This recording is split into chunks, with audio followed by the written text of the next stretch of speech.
Hello friends. So today we are going to start with the video lecture of subject mechanics of solid.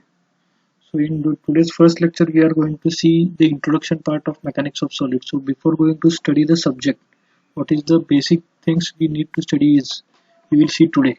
So introduction to mechanics of solid will start with today's lecture. So first of all we'll see the introduction part. So introduction part is strength of material. So basically this for the subject of mechanics of solid there are different names given in different universities or different autonomous institutes. For example, strength of material. Strength of material, it can also be called as mechanics of material, or it can also be called as mechanics of structure, or it can also be called as mechanics of solid. Okay, so this is the title of the subject which can be given in different formats. So is a basic subject in many engineering fields. So this is a basic subject which is to be learned in many engineering fields.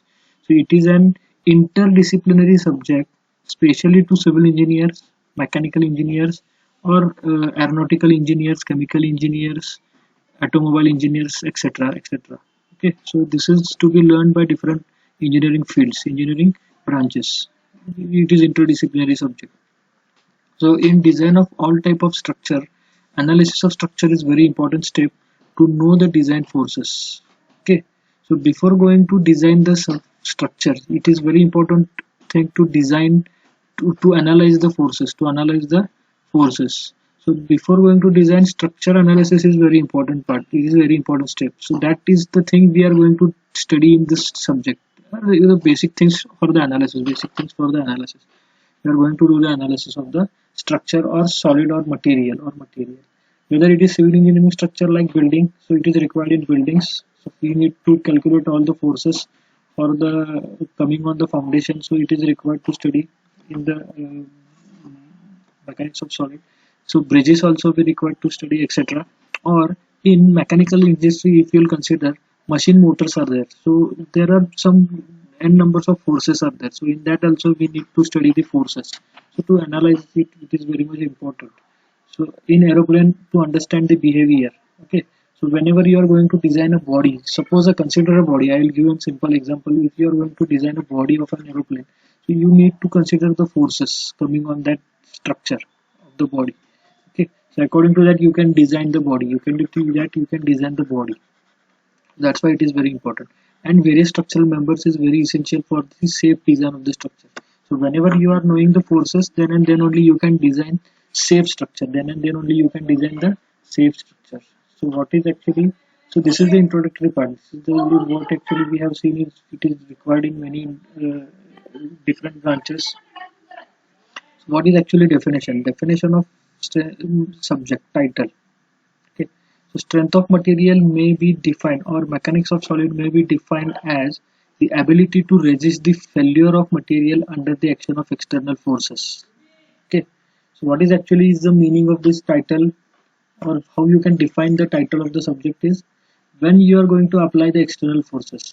When you are going to apply the external forces, the material which is undergoing the failure or the ability to resist the failure of the material under the action of external forces is nothing but strength of material or mechanics of solid you can say.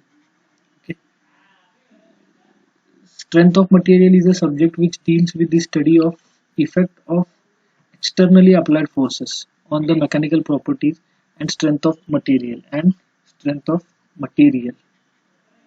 So strength of material is a subject which deals with the study of effect of externally applied forces. In this, we are going to only study the externally applied forces. What will be the change in the body? What will be the change in the material when the external force is applied on the material itself? Material itself. So mechanical properties we are going to study. Okay. So material can be classified as first of all, the material can be classified as. So basically, remember that in every engineering field we need to study first of all materials. Okay, so material means what, whatever it may be, n numbers of materials are there, but those materials are categorized in three categories. First is elastic material, second is plastic material, and next is rigid material. So what is mean by elastic, what is mean by plastic, and what is mean by rigid? We'll see. So elastic material means what? Elastic material deforms under the action of external loads, and deformation disappears on the removal of loading. So simply, when you are going to apply a load on any body, due to that external force, due to that external load, the body get deforms. When you are going to remove the force or load which you have applied externally, the body will regain its original shape and size. Okay, means the deformation disappears. That is nothing but a elastic material we can see. Next is plastic material. So what is plastic? Plastic material deforms under the action of external loads, and this deformation is permanent, and the material does not regain its original size and shape on removal of loads. So exactly opposite to this elastic material, plastic material is there. So plastic material, when what happens when the load is applied or the force is applied on the material, external force is applied on the material, due to that force the body get deforms, and that deformation will be permanent. So that permanent deformation is nothing but we can say that is a plastic material. It will not does not comes to its original size and shape on after removal of loads. Okay, so this is about plastic material. Third one is rigid material. So rigid material does not undergo any deformation under the action of external load. So rigid material means what? So suppose consider an material, and on that material we have applied an external load. So due to the external load, there is no any change in the dimension of that material. There is no any change in the shape of that material. There is no any change in the size of that material. So it will remain as it is when the load is applied on the body. So that material is nothing but we can call as an rigid material. So, so this is about the elastic material, plastic material, and rigid material. So in the three categories we can define the materials, that is elastic material, plastic material, and rigid material. So I have written one note here. So what actually the note is, in applied mechanics we have studied effect of external forces on rigid bodies for which the changes in shape, deformation is neglected. But practically no material is perfectly elastic, plastic, or rigid. So remember this. So these are all the assumptions we are doing, and on the assumptions basis we are going to analyze the structure. Or a material.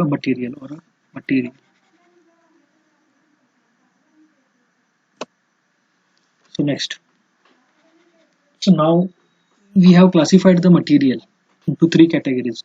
One is elastic material, second one is plastic material, and rigid material. Now, mechanical properties of material is also important. We need to study those mechanical properties of material. So when the material is subjected to forces, different material behaves in different ways. The properties of material related with the behavior of material under the action of forces are called the mechanical properties of material. So how you can define the mechanical properties? The properties of material related with the behavior of the material under the action of forces are called the mechanical properties of material. So some basic mechanical properties are. So I have highlighted here some basic mechanical properties of the material. So one is elasticity, second is plasticity, third one is ductility, fourth one is brittleness, fifth one is malleability, next is toughness, hardness, fatigue, creep, strength, and stiffness. I have highlighted the 11 mechanical properties here. So one by one we'll see in detail what are the properties, what is the meaning of elasticity, what is the meaning of plasticity. So these are the mechanical properties. So first one is elasticity. It is the property of material by virtue of which it regains its original shape and size after deformation.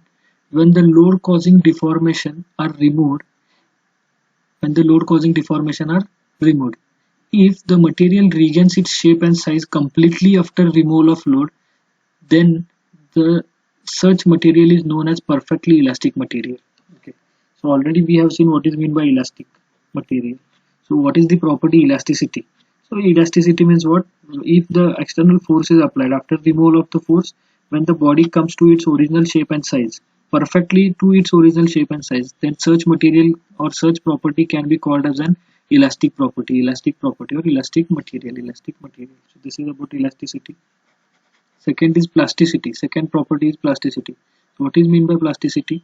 Plasticity describes the deformation of a material undergoing non-reversible changes of shapes in response to applied forces. It is the property of material by which no deformation disappears when the load is removed. Most of the material becomes plastic under the action of large forces. Okay, so already we have seen what is meant by plasticity. So what is meant by plasticity? Plastic material already we have seen in the previous slide. So what is plasticity property? When you are going to apply an external force on a material or a body, it does not regains its original shape and size. It will not comes to its original shape and size. The deformation will be permanent. The deformation will be permanent. Okay. So that is nothing but we can call as a plasticity property plasticity, and most of the material becomes plastic under the action of large forces.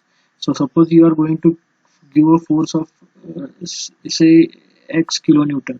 So if you are going to keep that force for a larger time, it will affects the deformation will be permanent. Deformation will be permanent. So that's why it is called as a mechanical property, that is plasticity. Third one is ductility. So what is meant by ductility? So it is the property of material to undergo considerable deformation under tension before failure of rupture. The ductility of material is usually measured in terms of percentage elongation in gauge length in tension test and percentage reduction in cross-sectional area up to fracture. Higher the percentage elongation, more the ductility is the material. More the ductile is the material. So metal having elongation more than 50% are ductile. Okay. So best example I can give you for the ductile material is an rubber band. So when it is the before first of all we'll see what is the definition. So it is the property of material to undergo considerable deformation under tension before failure of rupture. So whenever you are going to give a tension to the material, so at a certain time it is going to fail or get a fracture. Okay, it is going to fail, but the there is some elasticity property. In the material. So best example, instead of rubber band I will give you the steel. So when you are going to apply the force on the steel material, there will be some deformation. Under the tension before failure. So that deformation will be permanent, but there is no any failure. So steel is the best example you can give for the ductile material. That's why we are using in the RCC constructions or civil industry. So metal having elongation more than 15% are ductile. So whichever the material is, if it is having elongation more than 15% deformation or elongation, you can say, that material can be categorized as a ductile material. So for example, steel, aluminium, copper, gold, silver, etc. are the ductile material you can categorize. So this is the third property we have seen. So next is fourth is brittleness. So brittleness is an compressive property. So first we'll just see what is brittleness. Brittleness of the material is a property of breaking or fracturing without much deformation or prior warning. Means what? Suppose if you are going to take a concrete block, or if simple example a brick is there. If you throw the brick from a height of 3 feet or 4 feet or 1.2 meter, so it will get break without any deformation. Cracks will be developed on that. That is mean by without any prior warning it will get deformed. Okay. So this is due to lack of ductility. This is due to lack of ductility. The brittleness of the material having less than 5% elongation are considered as brittle material. Okay, so less than 5% elongation, which the material which are categorized in less than 5% elongation. So suppose any material is there and it is the elongation is less than 5%. So that material can be called as a brittle material. That material can be categorized as a brittle material. So these are suitable resisting compressive load. These are not suitable for tensile or impact load. These are not suitable for tensile or impact load. So generally this can be used for compressive loads. So it is good in compressive. So for example, concrete, glass, cast iron, stone, chalk, etc. So these are the for example for the brittle material. Brittle materials. Okay, so this is the fourth property. So next one is malleability. It is the property of material by virtue of which it gets permanently deformed by compression without rupture. This is also compressive quality of material. Gold is the most malleable of all the metals. So malleability means what? It is the property of material by virtue of which it gets permanently deformed by compression without any rupture. Okay, that is called as a malleability. For example, you can give the examples like gold, silver, copper, aluminum, etc. So these are the malleable, having the malleable properties material. Okay. So next is toughness or impact strength. So toughness can be, see, impact strength is measured in toughness. So if you are going to measure the impact strength, so you are going to measure how tough the material is. So that is the sixth property. So the amount of shock energy absorbed by the specimen before it fracture is called as toughness or for impact strength. Okay, so impact strength means suppose actually for in laboratory toughness is measured using Charpy test and Izod test. So sample is there and we are going to hammer a rod onto the specimen or rod onto the specimen. So we are going to measure the energy absorbed in joules. We are going to measure the energy absorbed by the material before its fracture. Before it fractures. So we can count the toughness. We can count the toughness of that material or what is the impact strength of that material we can count. Okay, it is a simple test we can do for this. So generally, for example, tough material is wrought iron, brass, mild steel, etc. are the materials which can categorize as toughness and impact strength. So this is this toughness and impact strength. So next is hardness.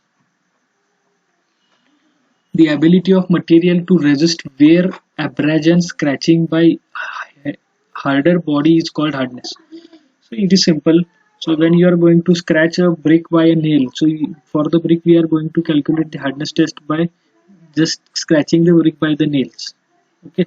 So if the dust particle is removed, we can say that that material is not hard. If it is not removed, dust is not removed, we can say that it is hard material.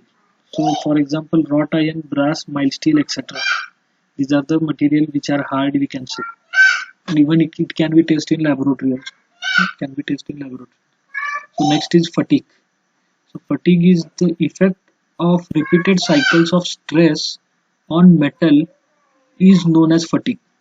So generally this property is related with mechanical engineers. This property is related with the mechanical engineering branches. So generally we are not in civil engineering. This is the material property is not required in.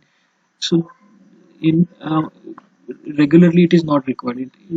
Big amount it is not required. Okay. So because continuously applied load is not there in civil industry. Actually it is generally mainly it is used in mechanical engineering branch. Mainly this property is related with mechanical engineering branch. So it is the weakening of material caused by repeatedly applied loads. So repeatedly load is applied on the body.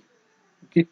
So fatigue occurs when the material is subjected to repeatedly loading and unloading. Loading and unloading both is done. You can see, you can best example for this you can assume an engine.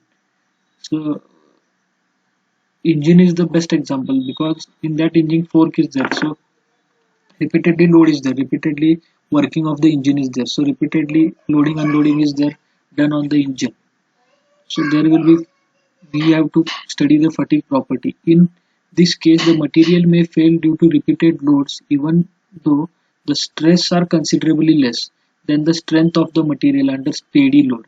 Okay, stress will be less, but due to continuously applied load the material may get fail. The material may get fail. Okay, then even the stress is less, even the stress is less. So this is about the fatigue. Next is creep. So creep is the continuously deformation occurs in the material when it is subjected to steady loads for longer time of period. So this is related with the time period. So this creep property is related with time period. So when you are going to apply a steady load for a longer time, okay, so continuously deformation occurs in the material when it is subjected to steady loads. Okay, so creep is the time dependent phenomenon. It is called as time yield, or also it is called as an plastic flow. So this is about creep. So next is strength. So strength is the capacity of the material to withstand load without undue distortion, collapse or rupture. Simply, it is simple. Without any distortion, without any collapse, without any rupture, what is the capacity of that material is nothing but we can say is a strength. The material should have adequate strength when subjected to tension, compression, shear, bending or torsion as per the intended use. Okay, so as per we are using in the civil industry or mechanical engineering industries, so the material should have good enough strength. So in tension, because tension is there on the material, it may be compression also, compression load also there, shear load also there. It is in the bending. So if it is, or it may be under torsional load is there. It is different types of loads will be there. So it should be good enough to resist the strength. Okay, take the load. This is about strength. Last one is stiffness. So load required to produce unit deformation is known as stiffness. It is the ability to resist the elastic deformation. The material with higher degree of stiffness deforms by a lesser amount under given load. Okay. So this is the last property, that is load required to produce unit deformation. Due to unit deformation, to produce the unit deformation, what is the required load? Is nothing but we can call as a stiffness, the load. Okay. So it is the ability to resist the elastic deformation. So these are the properties of material, mechanical properties of material we have seen. So in this lecture what we have seen is, we have seen the classification of material, that is plastic material, elastic material and rigid material, and mechanical properties of materials we have discussed today in today's lecture. Okay, thank you.